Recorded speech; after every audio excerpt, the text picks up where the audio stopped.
Okay,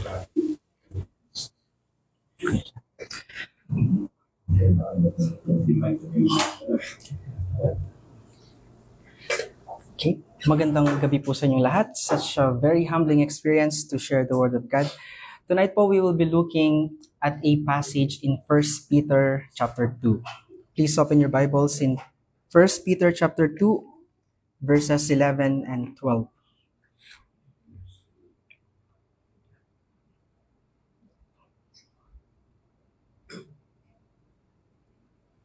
Kung nandun na po kayo, let us give reverence to the Word. Tayo po'y tumayo.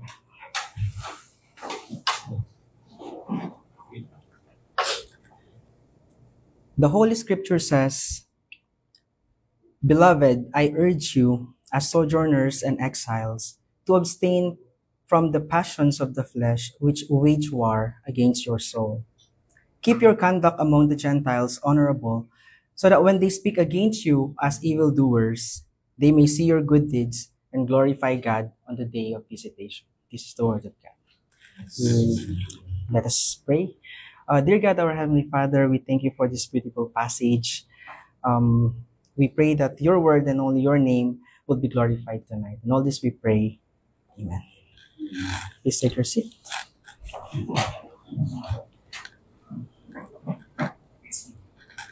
Ang passage po na binasa natin is actually a transitional passage that points us back to the work of God in the life of a believer as the reason for striving for a holy life, while also pointing to a practical reason that such holy living will enable them to be able to stand firm in the midst of oppression and persecution. Or to state in another way, yung characteristic nila or yung identity nila in Christ should be determinative to their behavior, which in turn will have a direct effect on those observing them. So this is how we are going to break it down. No? Ang una po sa lahat, ang i-discuss ko po in my first point, yung identity ng recipient ng letter ni Peter. So my first point is Christian identity in Christ. At least in the context of our passage, they are beloved, they are sojourners and exiles, as we read. Now, and as people who were identified with Christ, merong appeal or merong plead si Peter. And this plead po is for them to abstain from the passions of the flesh, which wage war against the soul, and to keep their behavior or their conduct among the Gentiles honorable. And that will be our second point, no? Rightful Christian conduct. And our third and final point will be the purpose and the result of that honorable conduct. Excerpt from our passage, so that this is the purpose, so that when they speak against them as evildoers, they may see their good deeds, and then the result will be they will glorify God on the day of visitation. So this is the overview of our message tonight. Now, in the past week po, no, especially in Corinthians, as discussed by our brother Ed Snow, we have been discussing about the believers or us being the assembly of the called out ones, how we were sanctified and how we should exercise our sanctification. In this passage naman po na binasa natin, no, Peter calls us to something much higher than just calling ourselves as the assembly of the called out ones. He called us to live in such a way that God is glorified by our behavior. So we are to live so that others would give glory to God for our honorable and excellent conduct, which they see and experience. So, having said all of this, no, one might think, dapat pala kapag Kristiyano ka or pag believer ka, you should be perfect. Now, there are many things that characterize true Christians, no, and we know for a fact that perfection is not one of them. Although this perfection is part of our living hope for the future when we receive our inheritance, which is imperishable and incorruptible. But while we are still in this flesh and while we are still in this world, there will be no perfection in us. So let us begin our discussion with our number one point. Christian identity in Christ. Sinimulan po ni Peter yung section na to by addressing the recipients as beloved. Diba kanina? So, binasa natin, no? It started with the word beloved. And then, he said, I urge you. Sabi niya, so, tinignan ko po sa Greek yung word na beloved. I'm using a lexicon po for my Greek words, no? In Greek, it is agapatoy. I do not know if I'm pronouncing them properly, no? Pero it is agapatoy or agapatoy. Yun po, you may open your lexicon or your Strongs, no?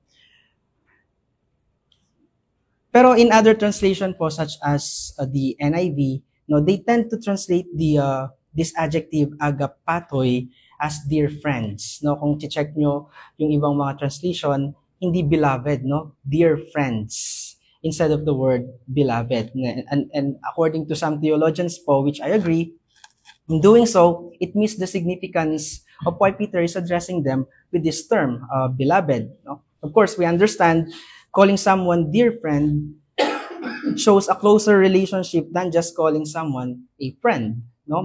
Parang may mas intimacy kapag may dear friends kaysa dun sa friends lang. However, calling someone as beloved shows an even more significant relationship. Now, the word po actually pertains to someone who is loved in the highest ethical sense. For this kind of love is a love that looks out for the best interests of the object of that love, at least in the context of our passage, the recipient of this epistle. So when you look at it, Peter calls them beloved simply because he loves them. But there is another reason why Peter is addressing them as beloved. Now, Christians po are those who are dearly loved by God. If you belong to Christ, you are a beloved person. So God loves you as much as He loved His own Son. Now, in the context of this passage po, the recipients are those that are loved by God and not just by Peter, not just by the writer. And this is the bond that we share in Christ. Peter had not met his readers in person, yet he loved them. Now, Peter po is writing to a large group of people in dispersion or in diaspora, no? O yung recipient nito were scattered throughout many Roman provinces. Kung gusto mo makita yung mga provinces yun, Cappadocia, Asia, Bithynia, sa 1 Peter chapter 1 verse 1, no? Where he addresses this epistle. So, meaning it will include many people that Peter had not met yet. Hindi pa niya nakikita or hindi pa niya nakikilala. No, my point is, hindi natin pwedeng sabihin na this is a description of them arising from Peter's personal relationship with them. Kasi nga, hindi pa niya nakikita itong mga taong ito or hindi pa niya nakikilala. Sorry. Sorry. Yeah. Hindi pa niya nakikilala. No? They are described as beloved because they share the commonality of having been chosen by God. They are beloved to Peter because they are beloved to God. Now, being one of these beloved po, this is beautiful, no? Being one of these beloved is part of our Christian identity. We are beloved. We are identified as beloved. Now, Peter urges the beloved to particular actions. The word urge po, no, as I've seen in the Greek dictionary, no, is parakaleo. It is a compound word meaning to call or to invoke. And it can be used in a variety of ways depending on the context of what is being said. Now, in this context, it is an earnest appeal. Kaya nga sabi niya, I urge you. Sa ibang translation po, I beseech you. It is an earnest appeal to a particular response and action. But before Peter gives his appeal to them, he explains the basis of this appeal. And the basis po of his appeal is their identity. Peter identifies them as sojourners and exiles, or in other translations, aliens and strangers. Now, these terms po describe the spiritual and the social condition of Peter's reader. Sojourners or aliens, no, in Greek is paroikos. Paroikos. It is also a compound word. Ang ibig sabihin is to, meaning alongside to dwell, or to live beside the house. Sa strong by dweller ang definition niya.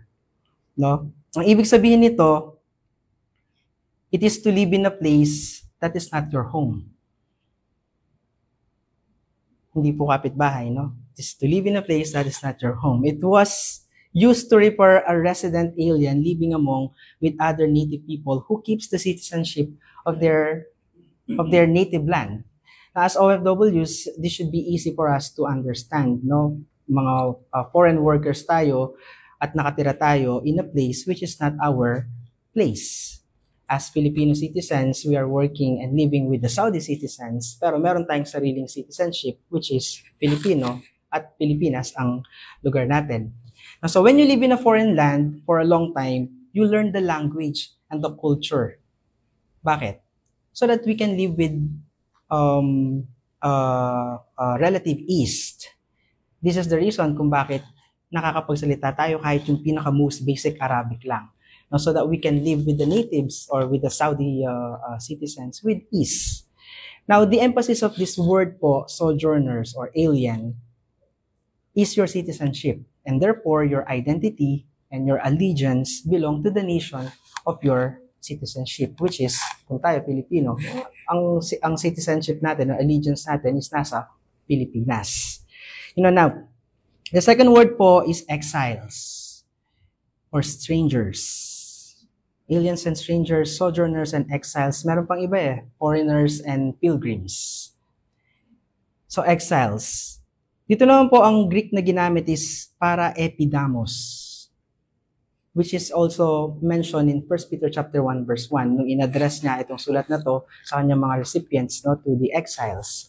Sabi niya, no, it is a compound word with the preposition para epidamos. Para meaning besides, yung epi upon, and damos meaning people. So epidamos, people, meaning beside people. And refers to those who live beside native people. So kung titingnan mo yung meaning ng exile tsaka ng sojourner, parang parallel, no? Magkapareho sila. To live beside native people, or to state it in a different way, these are those who live in a place among people who are other than their own ethnic or cultural group. So in the case of our example kanina, mga Pilipino tayo living along with other ethnic groups na hindi sila Pilipino, hindi natin sila kalahi. I mean, hindi natin sila ka-citizenship.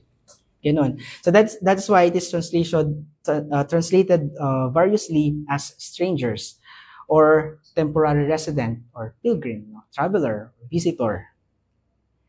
This word naman po has a greater emphasis on the temporary nature of their stay in the foreign land. Kung kanina, yung emphasis niya yung citizenship, dito naman yung temporary nature of their stay in a foreign land. They are stranger to that place.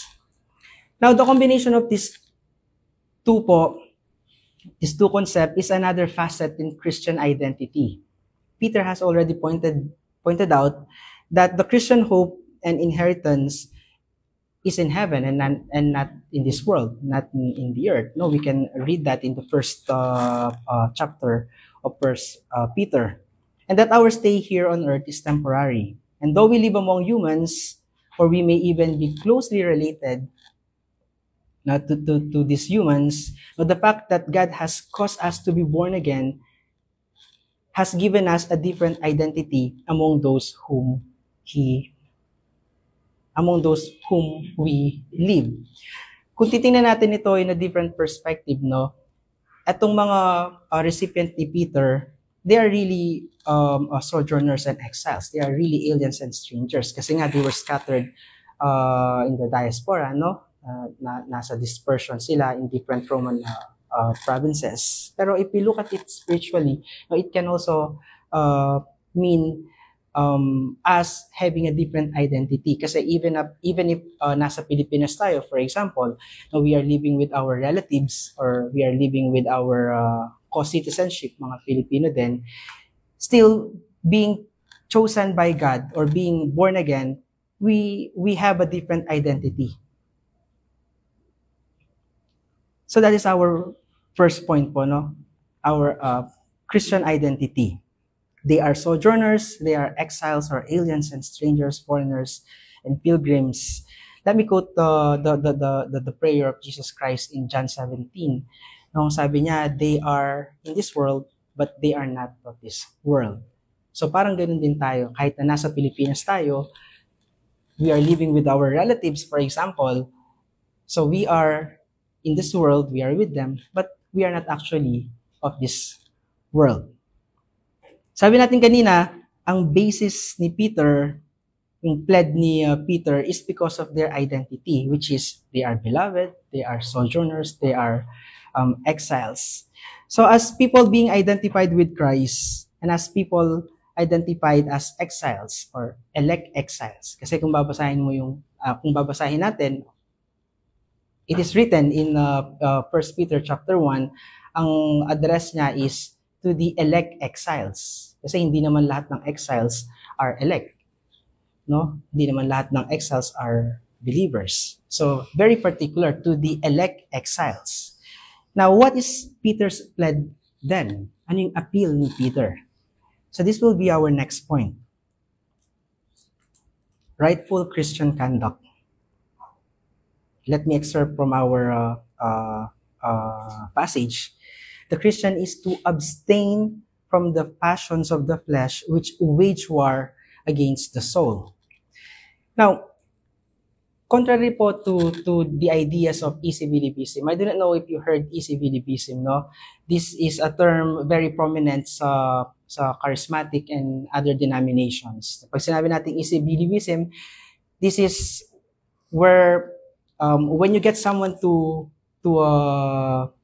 profess or to confess Jesus Christ, that person is already saved. Ganun kadali. Pero when you look at his life or manner of living, makita mo hindi siya namumunga.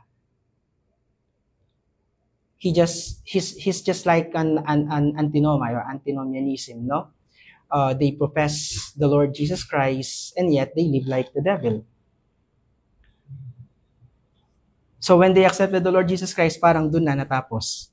Wala nang susunod na chapter. Now, contrary to the ideas of easy believism, there will be unnecessary changes in behavior and attitude in the true Christian because their desire will change to match yung new identity nila, which is given to every Christian. That is a must and that is given. Now, the desire of the flesh and the desire of the spirit are in total opposition. So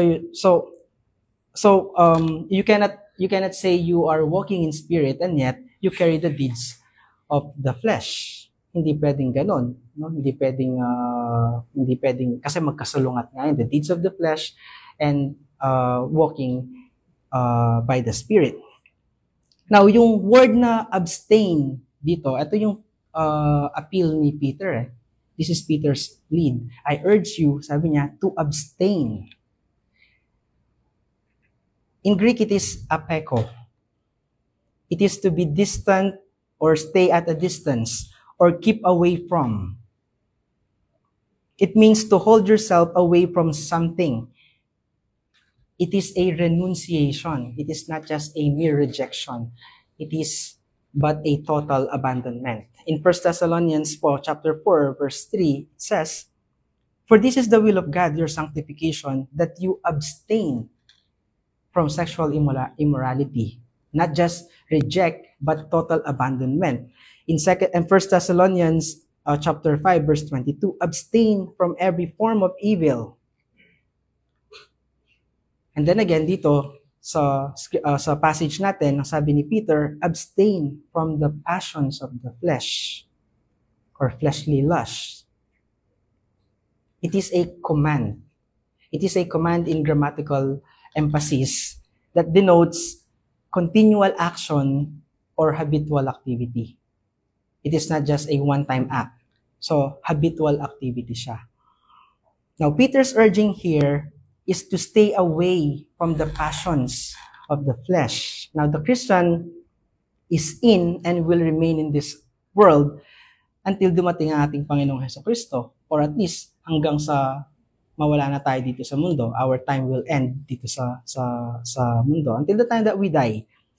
So walang option si Peter na sabihan sila na, okay, you are not of this world, umalis na lang kayo dito sa mundo. Wala siyang option na ganun. But what he does and what he can do and what he did is to tell them to keep their distance from those things that will be dangerous to the soul. Now, our sanctification po is not let go and let God type of sanctification. I remember the term God's sovereignty and man's responsibility. We have a responsibility to do. And by the Spirit's enabling help, as elect, we can and we must abstain from sinful desires. Dati, we cannot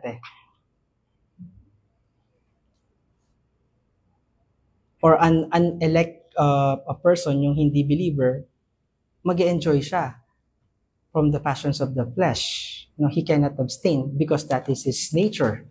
But then when we were born again, when we accepted the Lord Jesus Christ, we are no longer in bondage to sin. Nagkaroon na tayo ng liberty in Christ. So again, we can abstain from these fleshly desires.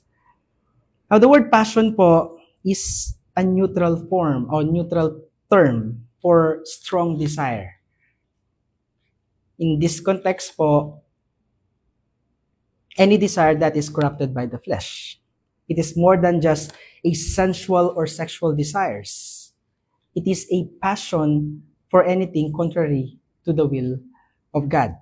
Now, the word sarkikon, or fleshly, which is derived from the noun sarx, is also translated in Latin as carnal.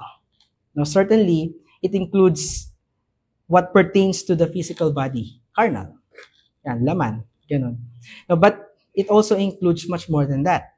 The noun form of the word also has the same characteristic as clearly seen in Galatians chapter 5, verse 19 and 20, in which Paul lists things that are part of the deeds of the flesh. Several items are in the list. And most of these items, or some of these items, are physical, such as immorality, sensuality, drunkenness.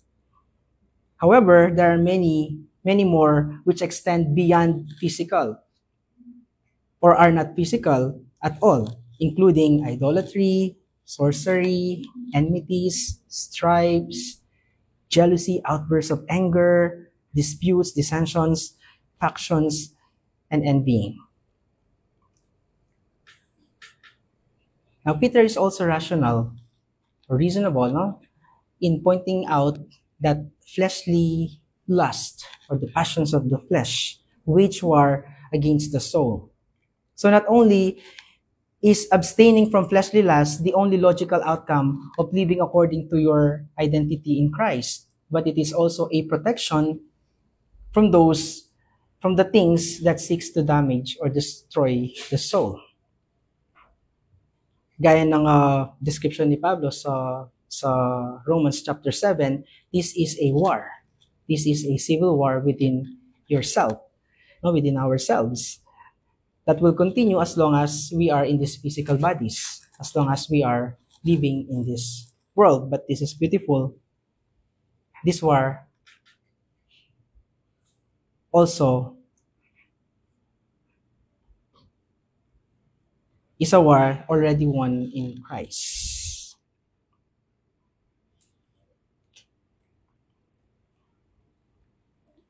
Excellent behavior, honorable conduct, or excellent behavior. Now in verse 12 po, nag-shift na tayo sa susunod na verse, no?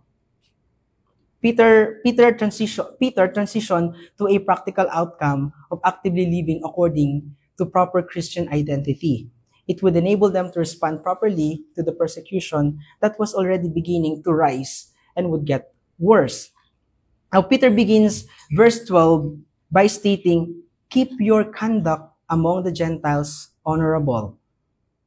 He then goes on to explaining the effect it would have even on the ungodly. Now, godliness po, kung titingnan natin, no, it is about more than what you refrain from doing. It is about your habitual conduct. And Christian conduct, kung titingnan mo, is one of the major theme of this epistle. Sa first chapter pa lang, sinabi niya, no, be holy in your conduct. And then sa susunod na chapter naman, ang sabi niya sa mga asawang babae, no, he says, respectful and pure conduct of believing wives can win their disobedient husband without a word. In 1 Peter chapter 3 verse 16, ang sabi niya, no, good conduct in Christ will put to shame those who revile us. So as you can see, no, Christian conduct is one major key theme in this epistle. Now, Peter po says that our conduct among the Gentiles should be honorable. Now, pag binabasa natin yung word na Gentile, ang unang pumapasok sa isip natin is, it is contrasted with the Jews. Pero when we read Gentiles dito sa passage natin, it should be read spiritually, no? Not ethnically. Peter's reference here to the Gentile is not to the Gentile as contrasted to the Jews, but to the ungodly or to the unbelievers, to the people who do not believe God or to the people who do not have God, that made up of the society among they were living as aliens and strangers. Yung kasama nilang nabubuhay sa lugar na yon.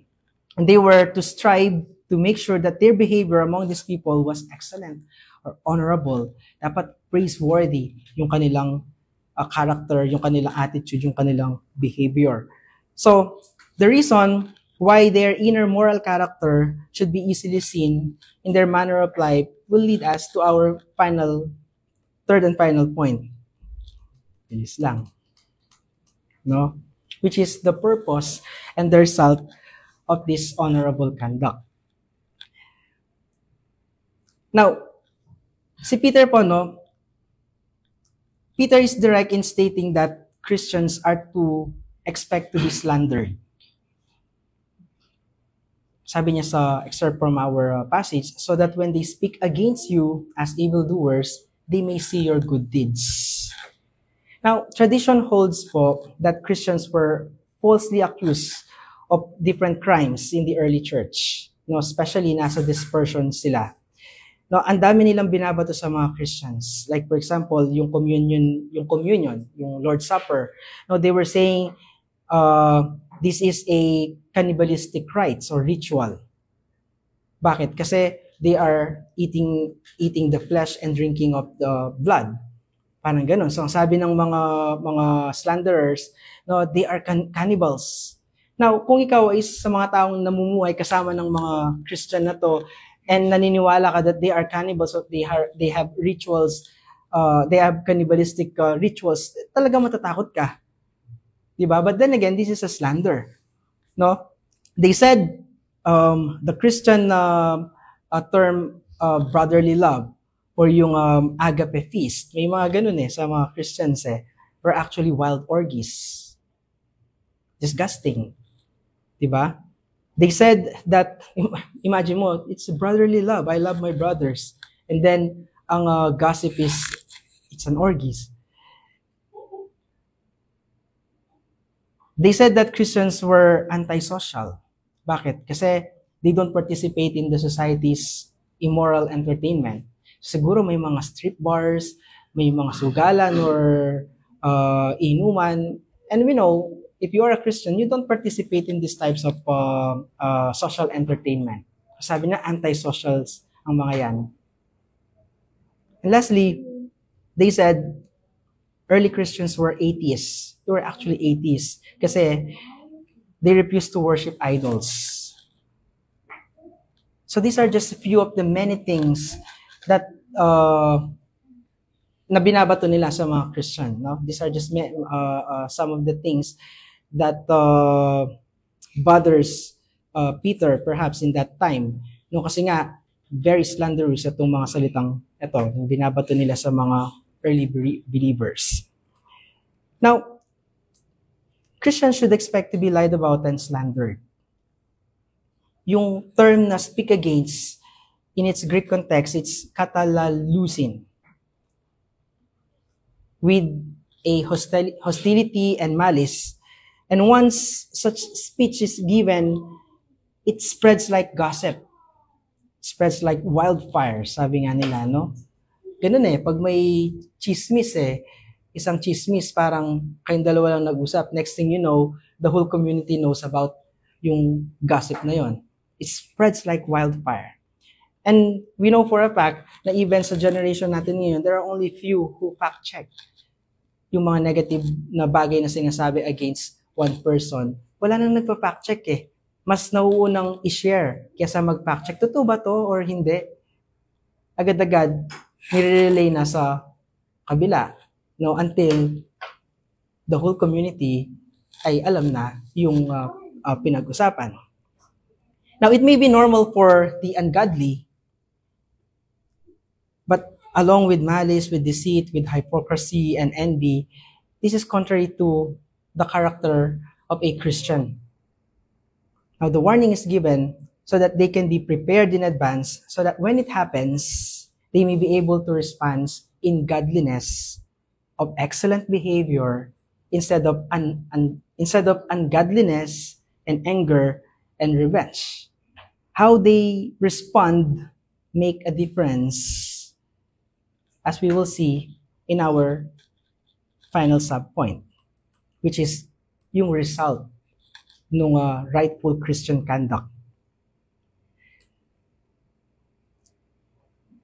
Excerpts from our passage, that they may see your good deeds, sabi kanina, no, and glorify God on the day of visitation. This is the result.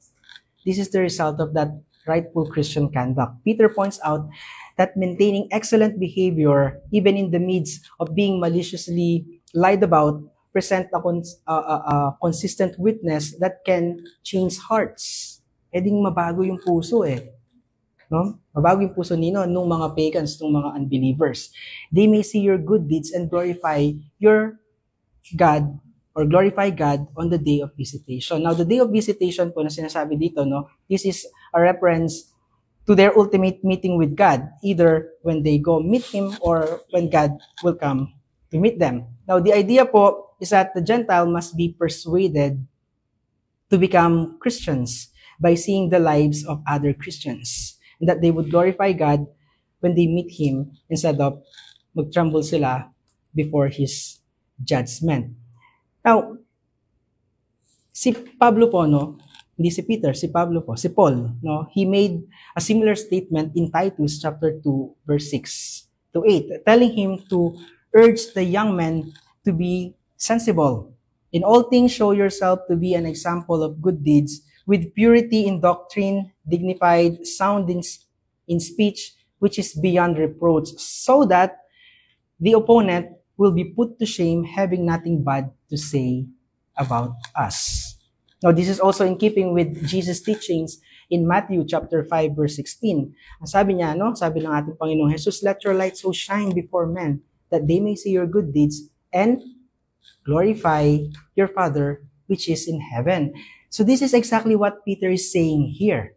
No, kung titingnan mo yung thought nung Titus at saka nung sinabi ni Jesus Christ sa Matthew chapter 5 verse 16, this is exactly what Peter is saying here. A life lived with a consistent godly character is the best defense against slander. Why? Well, simply because it undermines the credibility of that accusations, showing them it is false. Or even causing those who previously joined, yung mga pinagsabihan, tsaka yung mga nagsabi, no? Those who previously joined in the slander to change their minds and their hearts. And eventually, they will praise God. Walang maniniwala sa mga paninirang puri kung nakikita nila when you are living your life with excellent behavior. And if you are consistent, probably they will even come and say, "Who is your Jesus? I want to know your Jesus."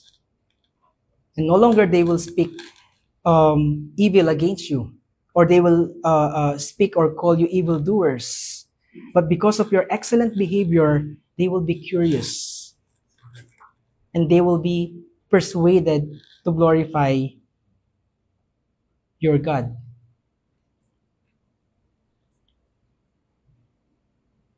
So I hope nakita natin yun, no? The manner he presented, no? the manner Peter presented his this two consecutive verses, pinakita niya yung Christian identity, and then yung appeal niya na magkaroon sila ng rightful Christian conduct. This will be the result. That these pagans, these unbelievers, will eventually praise God or glorify the Father. Now, our conclusion po is very simple. In these two verses po, Peter emphasizes that we are a chosen people. We are a people belonging to God, a people who have received mercy, people who are beloved to God, and we are identified with Christ. It is important that we know this.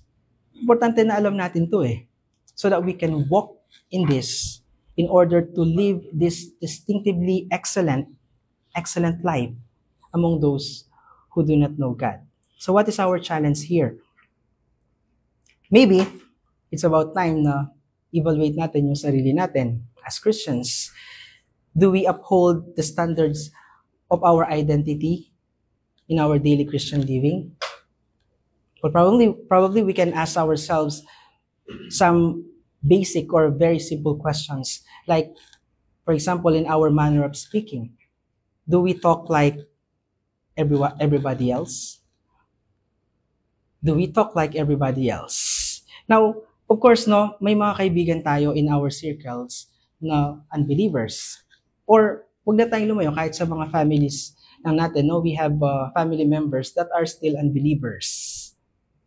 No, at alam natin na some of these friends and family members, they cannot even utter a word or a statement na walang expletives, walang kasamang bad words, curses, mga ganon. Ang lumalabas sa mga bibig nila, puro gossip, puro slander. Now, if we step back and ask ourselves, do we talk like everybody else? Ganito pa rin ba tayo magsalita?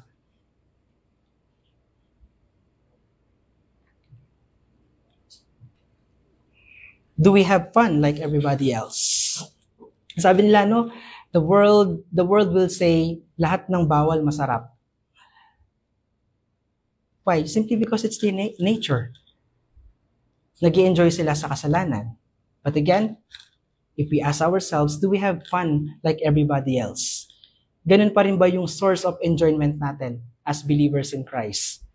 Meron na tayong bagong identity. Do we still have fun like everybody else? Like, for example, watching porn or simply green jokes. Nag-enjoy pa rin ba tayo sa mga ganung sources of entertainment or fun? I remember one classic example no, na narinig ko sa isang sermon. Around 2007, nasa Philippines pa ako, hindi pa ako nagtatrabaho dito. If you remember, there was a time in the Philippines na nagkaroon ng badminton craze.